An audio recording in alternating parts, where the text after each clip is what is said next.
How to issue family account fees card. Today we will discuss about how to issue fee cards to a family account in ZamaSchool software. First of all, go to the fee module, then click on the family account. You can see the details of already created family accounts. Click on the fee receipt tab. Select the family number you want to issue a fee card, like for example family number 1. Select month from the month section for which you are going to issue fee card. For example, April. Click on the search. All the fees for the month of April against all the members of the family with account number 1 will appear. 2 copies of the slip are generated. One is account copy and the other one is student copy. Click on the print and the slip is ready to go.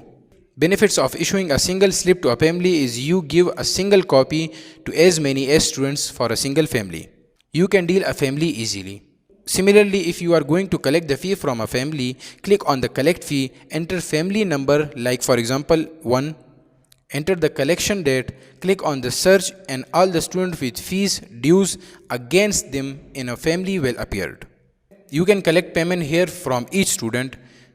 Enter the amount you want to collect from each student, click on the collect fee and you have done collection from a family. Remaining accounts, if any, will appear in the next payment.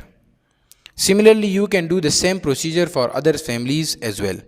Hope after this video you can easily issue fee card to a family account and collect fees from a family in ZamaSchool software. Thanks for watching this tutorial. If you need any help, call us on our registered number in the description.